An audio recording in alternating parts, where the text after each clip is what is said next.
Hello friends, do not disturb channel पर आपका स्वागत है। आज मैं आपको 2022 की एक हॉरर फिल्म द सेलर के बारे में बताने जा रहा हूँ। वुड्स परिवार अपना नया घर खरीदने के बाद काउंसाइड में शिफ्ट हो रहा है। कीरा और ब्रायन इस घर को लेकर बहुत खुश हैं, जो उन्होंने अपने बच्चों के लिए खरीदा है। उनका बेटा स्टीवन भी इस नए घर को लेकर उत्साहित है, लेकिन उनकी बेटी एली को यह घर पसंद नहीं आता। उसे अपने पुराने दोस्तों को छोड़कर यहाँ आना अच्छा नहीं लगता और उसे लगता है कि उसके माता पिता उसे समझते नहीं हैं। ये घर, जिसका नाम ज़ाओस है, काफी अनोखा है। यहाँ एक पुरानी पेंटिंग लगी हुई है जिसमें एक आदमी अपनी उंगली उठाए हुए है और एक अज्ञात भाषा के अक्षर, जिनके नीचे एक त्रिकोण बना हुआ है, हर दरवाजे के ऊपर लिखे हुए हैं, सिवाय एक दरवाजे के जिसके ऊपर सिर्फ एक पंचकोण बना हुआ है। जब वे बेसमेंट में सेलर को देखते हैं तो उन्हें इसमें कुछ खास नहीं लगता, लेकिन बाहर निकलते समय दरवाजा बंद हो जाता है और एली बाहर निकलने से पहले ही अंदर रह जाती है। ताले में कुछ गड़बड़ी होती है और वह उसे खोल नहीं पाती, और जब उसे अंधेरे में कुछ महसूस होता है जो उसके पास आता है तो वह डरने लगती है। सौभाग्य से दरवाजे के पास ही चाबी लटकी हुई होती है, जिससे ब्रायन उसे बाहर निकाल देता है। शाम को कीरा एली से कहती है कि वह स्टीवन का ध्यान रखे, क्योंकि कीरा और ब्रायन को ऑफिस में एक इमरजेंसी मीटिंग के लिए जाना पड़ता है। जब एली अपने पुराने दोस्त से फोन पर बात कर रही होती है तो अचानक उसे एक अजीब आकृति से झटका लगता है, लेकिन यह सिर्फ स्टीवन होता है, जिसने एक लबादा और एक अजीब खोपड़ी पहन रखी होती है, जो उसने खेल के कमरे के एक छिपे हुए कंपार्टमेंट में पाई थी। परिवार को इस छिपे हुए कंपार्टमेंट के बारे में नहीं पता था, इसलिए एली इसे जांचती है और अंदर उसे एक प्लेट मिलती है जिस पर लिखा होता है सोल्व एट कॉग्युला, एक पुराना रिकॉर्ड प्लेयर और एक अबेकस। स्टीवन कहता है कि उसने सुना है कि इस घर का मालिक एक चुड़ैल था जिसने शैतान से समझौता किया था। फिर वह रिकॉर्ड प्लेयर को आजमाने की बात कहता है। एली इसे काम में ले आती है और रिकॉर्डिंग में एक आदमी की आवाज सुनाई देती है जो रिकॉर्ड पर लिखी गई समीकरण को पढ़ता है और फिर गिनती शुरू करता है। कुछ घंटे बाद तिलघर के दरवाजे के नीचे से एक अजीब हवा आती है और पूरे घर की बिजली चली जाती है। एली अपनी मां को मदद के लिए बुलाती है और कीरा उसे तिलघर में जाकर सर्किट ब्रेकर चेक करने को कहती है। अंधेरे में इस तरह के कमरे में जाने से डरते हुए एली कहती है कि वह ये नहीं कर सकती, इसलिए कीरा उसे एक तरकीब बताती है जो वह खुद इस्तेमाल करती है जब उसे अपना दिमाग साफ करना होता है। वह गिनती करती है। कीरा फोन पर एली को हर कदम उठाने के लिए हिम्मत देती है और गिनती करवाती है। 10वां कदम आखिरी होना चाहिए, लेकिन जब एली वहां पहुंचती है तो वह अपनी आंखें बंद कर लेती है और गिर जाती है। दूसरी तरफ कीरा उसकी गिनती सुन रही होती है। 30 तक गिनती पूरी करने के बाद एली किसी भी बात का जवाब नहीं देती, जिससे कीरा और ब्रायन दोनों जल्द से जल्द घर लौटने का फैसला करते हैं। जब वे घर पहुंचते हैं तो उन्हें एली कहीं नहीं मिलती, इसलिए वे पुलिस को बुलाते हैं। आसपास के जंगल में तुरंत तलाशी ली जाती है, लेकिन कुछ भी हाथ नहीं आता।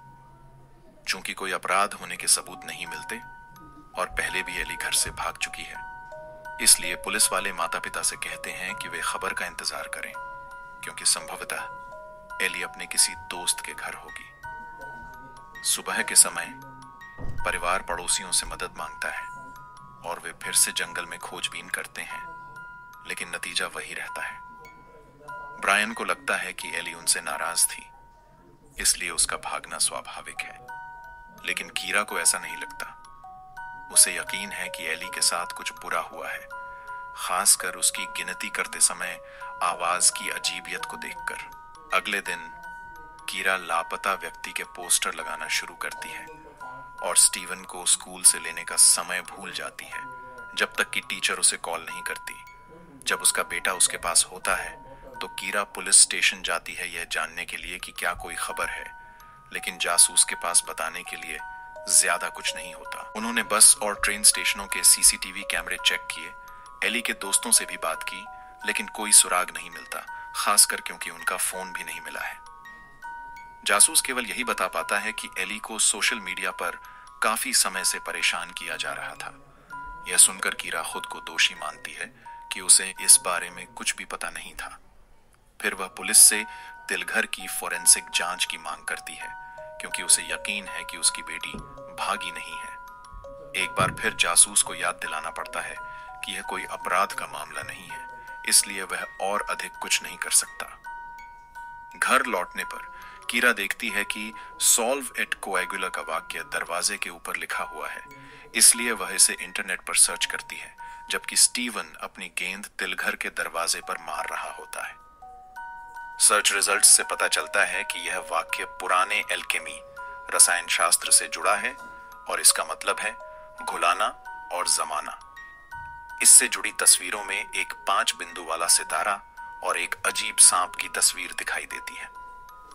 इससे उत्सुक होकर कीरा स्टीवन को बुलाती है और उसका बेटा अपनी गेंद तिलघर के पास गिराकर उसके पास आता है। स्टीवन अपनी मां को बताता है कि एली के गायब होने की रात कुछ भी असामान्य नहीं हुआ था, सिर्फ उन्होंने रिकॉर्ड प्लेयर चलाया था। इसे ज्यादा महत्वपूर्ण न मानते हुए कीरा फिर से अपने कंप्यूटर पर ध्यान देती है और एली के सोशल मीडिया की जांच करती है, जहां उसे पता चलता है कि उसकी बेटी ने एक अराजकतावादी टैटू बनवाया था, जिसके बारे में उसने अपने परिवार को कभी नहीं बताया था। इसके बाद कीरा दोबारा तिलघर की जांच करने का फैसला करती है। वह दरवाजे के ऊपर बने पंचकोण को कुछ देर घूरती है और फिर अंदर एक लाइट ट्यूब के साथ जाती है। इस बार उसे सीढ़ियों पर रोमन अंकों और सीढ़ियों के अंत में एक समीकरण दिखाई देता है, जो रिकॉर्ड प्लेयर पर लिखी समीकरण से मेल खाता है। लेकिन सबसे चौंकाने वाला दृश्य तब आता है जब ट्यूब की यूवी लाइट दीवार पर बने डरावने चेहरों को दिखाती है। यह देखकर पुलिस अंततः फोरेंसिक टीम भेजती है, जिसमें से एक आदमी गलती से स्टीवन की गेंद तिलघर के अंदर धकेल देता है। अफसोस की बात है कि पुलिस को कोई और सुराग नहीं मिलता और वे सिर्फ इतना कह सकते हैं कि यह पेंटिंग 1950 के दशक से वहां मौजूद थी। जब घर के इतिहास के बारे में पूछा गया तो ब्रायन बताते हैं कि उन्हें इसके बारे में कुछ नहीं पता सिवाय इसके कि यह घर पहले एक बूढ़ी महिला का था और उन्होंने इसे बहुत सस्ते में खरीदा था। रात होती है और पूरा परिवार सोने चला जाता है, लेकिन कीरा की नींद तब खुलती है जब स्टीवन बिस्तर गीला कर देता है। उसकी चादरें बदलने के बाद कीरा बाथरूम में जाकर अपनी बेटी की आवाज सुनने के लिए जवाब देने वाली मशीन, आंसरिंग मशीन, चालू करती है ताकि उसे कुछ सुकून मिल सके। लेकिन अचानक कीरा एली की गिनती करने की आवाज पाइप्स से आती हुई सुनती है। बाथरूम से बाहर निकलने पर भी यह आवाज आ रही होती है और कीरा इसका पीछा करते हुए पाती है कि यह तिलघर से आ रही है। जब वह तिलघर में प्रवेश करती है तो गलती से स्टीवन की गेंद को ठोकर मार देती है, जो सीढ़ियों से नीचे गिरने लगती है और उसका टकराने का शोर अपेक्षा से अधिक देर तक चलता रहता है। कीरा लाइट चालू करती है और नीचे जाती है, लेकिन उसे गेंद कहीं भी नहीं दिखती। सुबह ब्रायन जागता है और पाता है कि कीरा वापस बिस्तर पर नहीं आई है। वह उसे ढूंढने निकलता है और देखता है कि कीरा दरवाजों के ऊपर बने प्रतीकों को घूर रही होती है और उसके हाथ में तिलघर की समीकरण एक कागज पर लिखी हुई होती है। ब्रायन कीरा की बेबसी को समझता है, लेकिन उसे लगता है कि इन प्रतीकों में उलझना कोई मदद नहीं करेगा। इसके बाद कीरा अपने रियल एस्टेट एजेंट को फोन करती है ताकि पिछले मालिक के बारे में जानकारी मिल सके। दुर्भाग्य से एजेंट केवल इतना जानता है कि वह एक प्रसिद्ध अकादमिक की बेटी थी जिसने मूल रूप से यह घर खरीदा था, लेकिन वह और जानकारी पता करने का वादा करता है।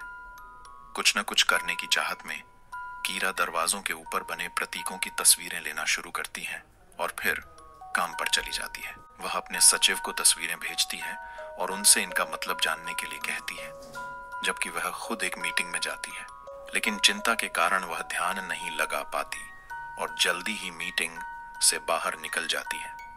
बाहर जाते समय कीरा का सचिव उसे रोकता है और बताता है कि ये प्रतीक हिब्रू अक्षर हैं और वे लेवायथन शब्द बनाते हैं, जो यहूदी पौराणिक कथाओं का एक समुद्री जीव है। कीरा स्टीवन को स्कूल से लेने जाती है और देखती है कि वह लड़ाई में घायल हो गया है, क्योंकि उसके एक सहपाठी ने कहा कि एली मर चुकी है। घर लौटने पर कीरा इंटरनेट पर लेवायथन के बारे में जानकारी ढूंढती है और पाती है कि उसकी तस्वीर उस सांप से मिलती है जो उसने सॉल्व इट कोएगुला लेख के साथ देखी थी। इसके बाद वह रिकॉर्ड प्लेयर चलाने का फैसला करती है और जैसे ही आवाज गिनती शुरू करती है, खेल के कमरे में अबेकस अपने आप चलने लगता है। स्टीवन भी गिनती करने लगता है और छिपे हुए कंपार्टमेंट की ओर बढ़ता है जो अपने आप खुल जाता है। सौभाग्य से कीरा उसे सुन लेती है और रिकॉर्ड प्लेयर को बंद कर देती है। फिर दौड़कर अपने बेटे के पास जाती है और उसे रोकती है। जब उससे पूछा जाता है कि क्या हुआ, तो स्टीवन कुछ भी याद नहीं रखता। फिर कीरा उस आदमी की पेंटिंग को देखने जाती है जिसने अपनी उंगली उठाई हुई है। वह पाती है कि उसका नाम जॉन फेदरस्टोन है और हिब्रू अक्षर भी उसी तस्वीर पर लिखे हुए हैं। कीरा उसका नाम इंटरनेट पर खोजती है और पता चलता है कि इस घर में उसकी पूरी फैमिली गायब हो गई थी, सिवाय उसकी बेटी के। उसी समय तिलघर के दरवाजे के नीचे से एक अजीब हवा बाहर आती है जिससे बिजली चली जाती है। स्टीवन की आवाज तिलघर के दरवाजे के पीछे से मदद के लिए पुकारती है, इसलिए कीरा उसे बाहर निकालने के लिए दौड़ती है, लेकिन ताला फंसा हुआ होता है और उसे चाबी नहीं मिलती। जब वह ताले के छेद से झांकती है तो एक जानवर की आंख उसे घूरती हुई दिखती है, जिससे वह डर कर पीछे हट जाती है, लेकिन फिर उसे असली स्टीवन गलियारे में दिखाई देता है। अचानक तिलघर का दरवाजा अपने आप खुल जाता है और बिजली वापस आ जाती है, यह दिखाते हुए कि चाबी दरवाजे के पास ही पड़ी थी। कीरा चाबी को फिर से लटका देती है और अपने फोन की टॉर्च का इस्तेमाल करते हुए तिलघर में प्रवेश करती है। जैसे ही वह अंदर जाती है, दरवाजा उसके पीछे बंद हो जाता है।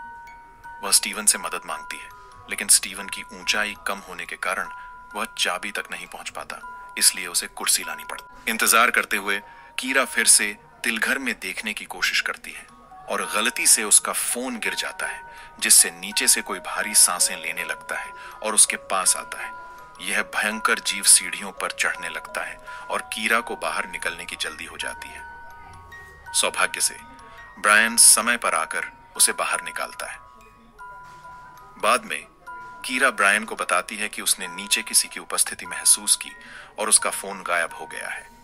वह यह भी बताती है कि फेदरस्टोन परिवार एली की तरह ही गायब हो गया था, लेकिन ब्रायन को लगता है कि वह चीजें बढ़ा चढ़ाकर देख रही हैं।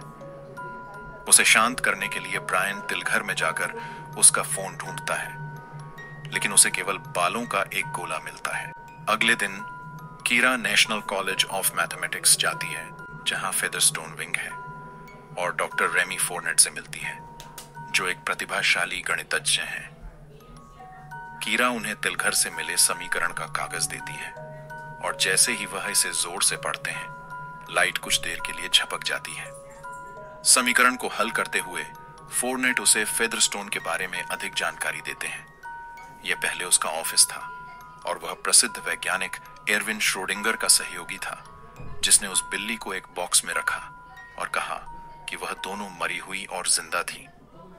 फेदरस्टोन श्रोडिंगर के साथ तब तक काम करता रहा जब तक कि उसका बेटा बीमार नहीं हो गया और वह अकादमिक जगत से गायब हो गया। उसके साथ क्या हुआ, यह एक रहस्य है और केवल उसकी बेटी रोज ही जानती है, जिससे कीरा ने वह घर खरीदा था। लेकिन रोज इस बारे में कभी बात नहीं करती क्योंकि वह कभी ठीक नहीं हुई। फोर्नेट समीकरण का एक ग्राफ बनाने में कामयाब होते हैं और मानते हैं कि यह अन्य आयामों का प्रतिनिधित्व करता है, लेकिन यह अब तक की सबसे जटिल चीज है जो उन्होंने देखी है। इसे समझने के लिए उन्हें समय चाहिए, इसलिए वह कीरा से परिणामों के बारे में बाद में संपर्क करने का वादा करते हैं। कुछ समय बाद कीरा घर आती है और एक नया मोबाइल फोन खरीदती है। जैसे ही वह इसे चालू करती है, उसे फोर्नेट का कॉल आता है, जो बताते हैं कि वह उसे कई बार कॉल करने की कोशिश कर रहे थे, लेकिन एक अजीब आवाज फोन उठाती और सिर्फ गिनती करती थी। फिर वह बताते हैं कि उन्होंने इस समीकरण के बारे में अपने एक सहकर्मी से बात की और वह मानते हैं कि यह किसी प्रकार की अधूरी श्रृंखला या अपूर्ण मंत्र से संबंधित है और यह निश्चित रूप से अन्य आयामों से संबंधित है। इस सहकर्मी ने पहले भी एक समान समीकरण बेल्जियम के एक घर में देखा था, जहां परिवार भी हवा में गायब हो गया था। ब्रायन कीरा का हालचाल लेने आता है, जबकि स्टीवन खेल के कमरे में अकेला रहता है, जहां अबेकस अपने आप फिर से हिलने लगता है। कीरा ब्रायन को जानकारी दिखाती है जो उसने इकट्ठी की। वह सर्प है जो गर्त में रहता है और घर का नाम चाओस है, जो ग्रीक में समय से पहले की शून्यता को दर्शाता है, जिसे गर्त भी कहा जाता है। एक बार फिर ब्रायन को लगता है कि वह सजावट में बहुत कुछ पढ़ रही है, इसलिए उसे इस सब से विचलित करने के लिए वह समीकरण की पट्टिका को तोड़ने की कोशिश करता है। हालांकि हथौड़ा बिना कोई असर डाले उछल जाता है। उसी समय रिकॉर्ड प्लेयर बजने लगता है और स्टीवन छिपे हुए कंपार्टमेंट की ओर बढ़ता है, जहां उसे एली दिखती है, जो अपना चेहरा दिखाती है जिस पर अजीब से चिन्ह खुदे होते हैं, और वह लगातार गिनती कर रही होती है। स्टीवन मदद के लिए चिल्लाता है, लेकिन जब उसके माता पिता वहां पहुंचते हैं तो रिकॉर्ड प्लेयर 10 पर अटक जाता है और एली गायब हो जाती है, केवल उसका फोन छोड़कर। अगले दिन कीरा को उसके रियल एस्टेट एजेंट का कॉल आता है, जिसमें बताया जाता है कि वह फेदरस्टोन की बेटी को कहां पा सकती है। कीरा नर्सिंग होम जाती है, जहां उसे एक व्हील चेयर में बुजुर्ग रोज मिलती है और उसकी नर्स चेतावनी देती है कि रोजर अब ज्यादा बात नहीं करती। फिर भी कीरा कोशिश करती है और रोज को एली के बारे में बताती है और मदद मांगती है। कुछ समय चुप रहने के बाद रोज लेवाइथन लिखती है, लेकिन बताती है कि यह उसका नाम नहीं है। यह नर्क के 7 राजकुमारों में से एक है और उसके पिता ने उसके भाई की बीमारी को ठीक करने के लिए उसे इस दुनिया में लाया था। अनुष्ठान सिर्फ तिलघर तक सीमित नहीं है, यह पूरे घर में फैला हुआ है। वापसी के रास्ते में कीरा फोर्नेट को कॉल करने की कोशिश करती है, लेकिन लाइन में केवल स्थैतिक आवाज और गिनती होती है। इस बीच ब्रायन भी कुछ शोध शुरू कर देता है। ब्रायन अपने शोध में त्रिकोणों और पंचभुज को जोड़कर एक 5 नुकीला तारा बनाता है। यह तारा और उसके चारों ओर बने प्रतीक राक्षस बाफोमेट को दर्शाते हैं, जो नरक का द्वारपाल है। बाफोमेट की तस्वीर में वही हाथ का इशारा दिखाया गया है जैसा कि फेदरस्टोन की पेंटिंग में है, और उसके हाथों पर सॉल्व कोगुला लिखा हुआ है। जब कीरा घर आती है और यह सब देखती है तो उसे एहसास होता है कि रोज सही थी। पूरा घर इसी राक्षसी संरचना के चारों ओर डिजाइन किया गया है। कीरा रिकॉर्ड प्लेयर चालू करती है ताकि यह समझा सके कि समीकरण शायद द्वार खोलता है। तभी स्टीवन अपना ड्रोन खो देता है और तिलघर की सीढ़ियों से नीचे जाते हुए हर कदम की गिनती करता है। बाफोमेट सीढ़ियों के नीचे उसका इंतजार कर रहा होता है और स्टीवन चीखता है जब बिजली चली जाती है। उसके माता पिता तुरंत उसे ढूंढने जाते हैं, लेकिन उन्हें केवल ड्रोन मिलता है, इसलिए वे पूरे घर में उसकी तलाश शुरू करते हैं, लेकिन कोई फायदा नहीं होता। जब स्टीवन की गेंद सीढ़ियों से नीचे लुढ़कती हुई दिखाई देती है तो वे एक आवाज सुनते हैं जो गिनती कर रही होती है, और वे इसे सुनकर छिपे हुए कंपार्टमेंट में जाते हैं, जहां उनका बेटा अंदर जाने की तैयारी कर रहा होता है। वे स्टीवन को वहां से दूर ले जाते हैं और पता चलता है कि उसे तेज बुखार है। जबकि ब्रायन पानी लाने जाता है, कीरा स्टीवन की शर्ट उतारने की कोशिश करती है, लेकिन उसे उसके सीने पर एक तारा खुदा हुआ मिलता है। अचानक स्टीवन कहता है कि उसे याद है कि उसने एक सींग वाले जानवर की सवारी की थी, और फिर वह गिनती करने लगता है। कीरा ब्रायन को खोजने जाती है और उसे दूसरे कमरे में खड़ा पाती है, जो गिनती कर रहा होता है। जैसे ही वह 0 तक पहुंचता है, वह घोषणा करता है कि वो आ गया है। तिलघर का दरवाजा अपने आप खुल जाता है और वहां से तेज हवा आने लगती है। साथ ही बाफोमेट के ऊपर चढ़ने की आवाज भी सुनाई देती है। कीरा डरकर दूसरे कमरे में छिप जाती है, लेकिन राक्षस उसे ढूंढ लेता है, इसलिए वह टॉर्च लेकर तिलघर में दौड़ती है। सीढ़ियां जादुई रूप से काफी लंबी हो गई होती हैं और उनके अंत में एक दरवाजा होता है, इसलिए कीरा वहां से भागने के लिए उस दरवाजे की ओर दौड़ती है। वह दरवाजे के पीछे एक दीवार के पीछे छिप जाती है और इंतजार करती है कि बाफोमेट वहां से चला जाए। फिर वह कमरे का निरीक्षण करती है और एक सुरंग पाती है, जिसे वह पार करती है और एक विशाल खुली जगह में पहुंचती है, जो खोई हुई आत्माओं से भरी होती है। ये आत्माएं कतार में चल रही होती हैं और गिनती कर रही होती हैं। उन आत्माओं के बीच उसे एली मिलती है, जिसे वह उसके टैटू की मदद से पहचानती है। अपनी बेटी को खींचते हुए कीरा वापस सीढ़ियों की ओर भागती है, क्योंकि वह बाफोमेट को उनके पीछे आते हुए सुन सकती। इस प्रक्रिया में वह अपनी टॉर्च गिरा देती है। जब वे घर लौटते हैं तो बिजली वापस आ चुकी होती है और कीरा तिलघर का दरवाजा बंद कर देती है ताकि राक्षस अंदर ही रह सके। परिवार पूरी तरह सुरक्षित होता है, इसलिए कीरा उन्हें बताती है कि उन्हें घर छोड़ देना चाहिए। लेकिन जब वह मुख्य दरवाजे के पास पहुंचती है तो उसे फर्श पर अपनी टॉर्च मिलती है। जैसे ही उसका परिवार गिनती शुरू करता है, कीरा दरवाजा खोलती है और देखती है कि दूसरी तरफ लंबी सीढ़ियां हैं। जल्द ही कीरा भी गिनती करने लगती है और यह दिखाया जाता है कि अब घर जंगल में नहीं बल्कि वीरान भूमि पर है। फिल्म यहीं पर समाप्त होती है। आपको हमारी कहानी कैसी लगी? कृपया कमेंट में अपनी राय जरूर बताएं। अगर आपको यह कहानी पसंद आई हो तो कृपया हमारे चैनल को सब्सक्राइब करना न भूलें।